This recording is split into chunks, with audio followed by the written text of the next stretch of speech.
특수 청소업체를 운영하는 대표에게 문자 한 통이 왔습니다. 원룸에 사는 20대 여성 세입자였는데요. 서울에 있는 동안 잠시 친구에게 집을 빌려줬는데 집이 엉망이 됐다며 청소를 의뢰한 겁니다. 대표는 청소를 하기 위해서 원룸에 방문했는데요.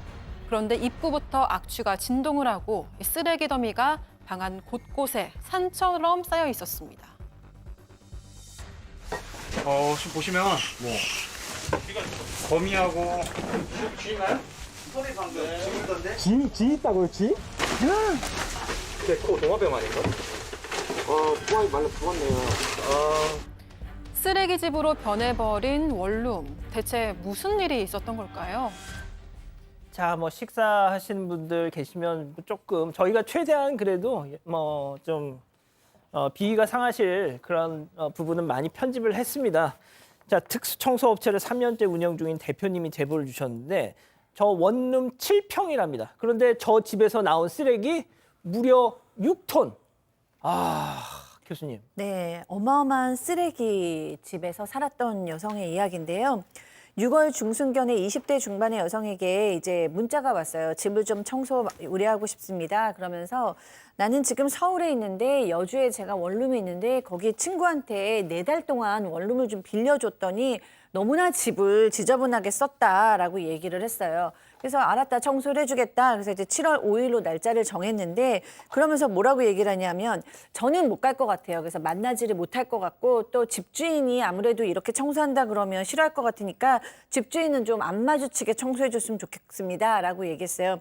그러기는 쉽지 않겠지만 뭐 노력해보겠다라는 말을 생각하고 대수롭지 않게 생각했습니다. 그러면서 이제 돈을 지금 보낼 수는 없어서 제가 월급을 받으면 바로 그날 7월 8일 날 입금하겠다고 얘기했다고 합니다. 자, 청소 예약이 된 날이 돼서 대표님 직원들 데리고 서울에서 경기도 여주까지 갔대요. 그런데 의뢰인의 원룸 건물에 도착한 순간, 특히 문을 확 연 순간 직접 들어보시죠. 건물 내에서 악취가 처음에 났고요. 그러니까 옆호실들도 민원을 많이 제기하셨더라고요. 집주인한테. 뭐 눈에 보이는 냄새가 아니라 문이 닫혀 있으니까 집주인분들도 못 들어가잖아요. 그러다 보니까 집주인분은 그것도 처음 알았고 저희가 청소하면서 그 문을 열다 보니까 냄새가 더 심해지잖아요. 몇 건물에서도 이제 와서 뭐 사람 죽었냐고 이렇게까지 얘기를 하셨거든요. 채널 돌리시면 안 됩니다. 정말 너무 충격적입니다, 진짜. 네, 이게 건물 입구부터 악취가 나는데 청소하려고 문을 열고 작업을 하다 보니까 악취가 더 심하게 나고 더 퍼진 겁니다. 이웃들도 놀랐고요. 옆 건물 사람까지 와서 사람 죽은 거냐 이렇게 물을 만큼 정말 심각했다고 합니다. 집주인 부부도 집 상태를 보고서는요. 노발대발하면서 신고하겠다고 나섰고요. 대표는 인원도 10명 넘게 왔으니까 신고는 하되 청소는 할 수 있게 해달라 이렇게 진정을 시켰다고 합니다. 집안 상태는 처참했습니다. 입구부터 쓰레기 더미가 산처럼 쌓여 있었고 바닥도 발 디딜 틈이 없었고요. 냉장고부터 집 곳곳에 음식물 쓰레기도 널브러져 있었습니다. 게다가 곰팡이가 쓴 바닥과 천장에는 쥐와 벌레가 기어다니고 있었고 앞서 보신 것처럼 말라 죽은 도마뱀도 있었습니다. 지금 저희 카메라 감독님들도 뭐 이러면서 지금 제가 그래서 좀 죄송합니다. 자, 은배 팀장님, 유일하게 깨끗한 곳이 있었다면서요? 그렇습니다. 그 특수청소업체 대표에 따르게 되면은 자기가 수많은 쓰레기집을 청소를 했는데 눈에 띄는 공통점이 있는데 다 더러운 게 아니랍니다. 그중에 깨끗한 곳이 있는데 어디냐면은 어디? 잠자는 곳, 그리고 몸을 씻는 곳만큼은 깨끗한 부분이나 공간이 있다고 해요. 세상에. 모두 들어오도 두 곳만큼은 깨끗하다고 하는데 이번 해당 집 같은 경우에는 베란다 쪽에 있는 빨래줄 있지 않습니까?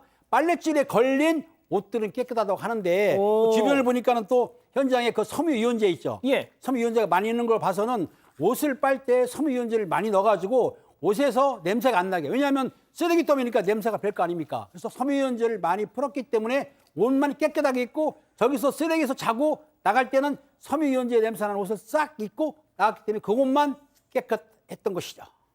박 변호사님, 박 변호사 저 좀 잡아주세요. 박 변호사님이 아까 그 영상이 나갈 때 들어버려 막. 왜 또 그 정도는 아니고. 이게 도마뱀이 있는 거는 참 납득하기가 참 아예 어렵네요. 도마뱀이 거기 있을 수가 없잖아요, 저기가. 쥐도 납득이 안 됩니다. 쥐도 그렇고요. 벌레, 도마뱀.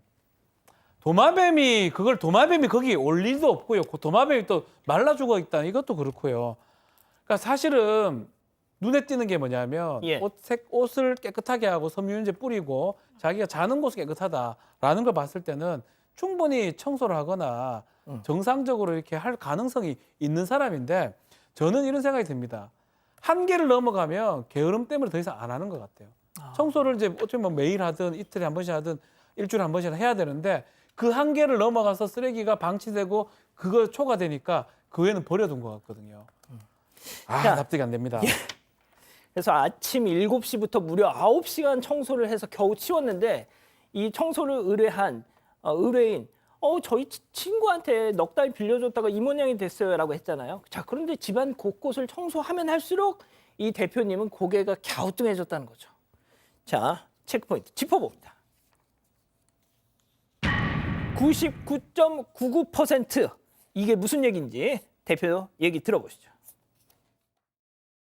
저는 이제 99.99% 이제 이 고객님께서 이렇게 만들어놨다는 걸 저는 알고 있어요. 왜냐면 배달 음식이라든지 이런 것들이 다 작년 4월, 뭐 7월 뭐 이렇게 찍혀 있더라고요. 근데 이 고객님은 저한테 친구식을 빌려줬는데 4일 동안 빌려줬는데 이렇게 만들어놓고 갔다. 이 식으로 얘기를 해놓으셔서 친구 빌려줬다, 뭐 세를 놨다, 뭐 다 이렇게 말씀을 하시는데 99.95% 이것도 다 본인들이 이렇게 해놓고 가시는 겁니다. 4개월 갖고 이 정도로 사실 되지는 않습니다. 집에 대한 오염도로 봤을 때는 한 1년 6개월 이상은 돼 보입니다. 자, 교수님, 보통 우리가 그런 거 있잖아요. 내가 아는 사람 중에 치질 때문에 고생하는 사람인데 이럴 때는 어떻게 해야 돼? 막 이러면요. 보통 그건 본인 얘기일 가능성이 많잖아요. 네. 어쨌든 여기 친구가 이렇게 했다라고 얘기했는데 이제 창피하니까 이제 본인인 거를 숨긴 거죠. 그리고 지금 대표님은 이 영수증을 봐서 그리고 집 상태를 보니까 이거는 4개월이 아니라 본인이 1년 6개월 이상 이렇게 방치한 것이다라고 얘기를 했습니다.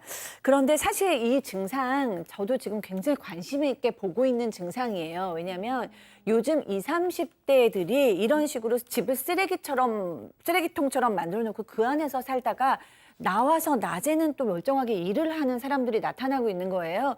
예전에는 이제 약간 노년층에서 저장 강박증이라 그래서 뭐든지 없어질까 봐 갖다가 집에서 쌓아두는 그런 어떤 일종의 강박증이 불안장애가 조명을 받았는데 요즘 20, 30대들이 뭐 우울하다거나 무기력하다거나 번아웃이거나 이런 경우로 인해서 집이 이 모양이 되는 지금 현상들이 우리 사회에 어두운 그림자로 나타나고 있습니다. 야, 그렇군요. 얼마나 민망하면 친구 핑계를 댈까 이렇게 대표님은 좋게 생각해서 뭐가 됐든 이 청소 비용만 받으면 되는 거잖아요. 자, 의뢰인이 이 청소 비용을 주기로 했던 월급날이 딱 됐습니다. 입금해 주시죠 문자를 보냈대요. 이런 답변이 왔다는 겁니다. 들어보시죠. 예약금 요청을 드렸는데 상황이 안 된다고 하셔서 혼나고 뭐 확실히 입금해 주신다고 하셨고 자기가 이 집에서 살 거라고 말씀하셨기 때문에 어쨌든 저희한테 도움을 요청하신 분인데 돈 안 받는다고 청소를 미루고 이럴 수는 없더라고요. 13일 아버지가 돌아가셨다고 하셨고 뭐 그래서 뭐 장례 치러야 된다고 끝나고 나서 사실 이때까지는 좀 믿었습니다.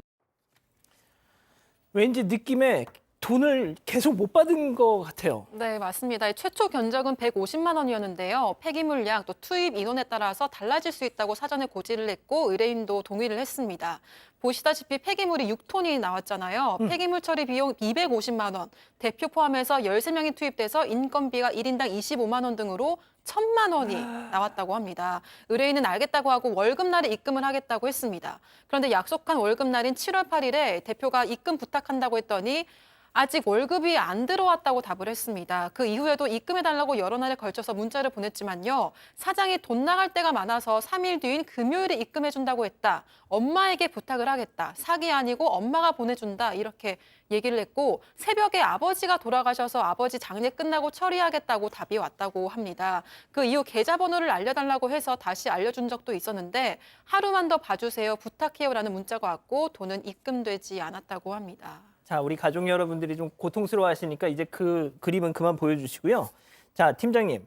근데 이제 와서 생각해 보니까 뭔가 수상한 구석이 많더라. 그렇습니다. 수상 구석이 뭐냐면 처음에 청소 문의하다든지 청소 진행하고 끝날 때에 이 통화를 하지 않고 문자로만 소통을 했다고 하는데요. 당시 문자 소통이 문제가 없었기 때문에 그냥 넘어갔는데 이제야 생각해보니까 아 이게 수상한 문제가 있었구나 생각이 들었고 또 원룸에 도착을 해서 청소할 때 집주인이 뭐라 그랬냐면 보증금이 300만 원짜리 집인데 관리비를 지금까지 미납했다고 말했다는 거예요. 그때는 좀 이상하게 생각 안 들었는데 나중에 보니까 청소 비용을 차일피일 미루는 거 보니까 아 그때 집주인이 많은 게 생각나는 거야. 아, 그때 주인이 관리비를 미납했다고 했지 하니까 아마 이가 뭐가 잘못됐구나. 애초부터 돈 줄 생각이 없었구나 이런 생각이 들었다고 하는데 이 청소업체 사장님 정말로 많이 서운하시겠습니다.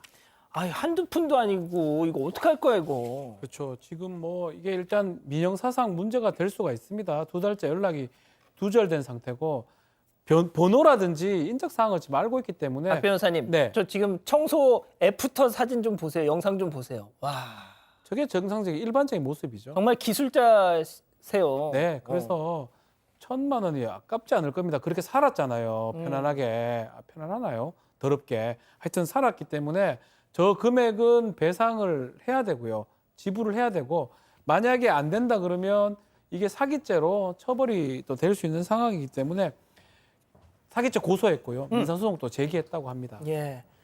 아유, 진짜 죄송합니다. 저희가 뭐 본의 아니게 이 뭐 사건 자체가 이러다 보니까 조금 비상할 수 있는 그런 좀 영상들을 보여드렸습니다. 진실추적자 사건 반장 여러분을 사반 가족으로 초대합니다. 아래 구독 버튼을 눌러주세요.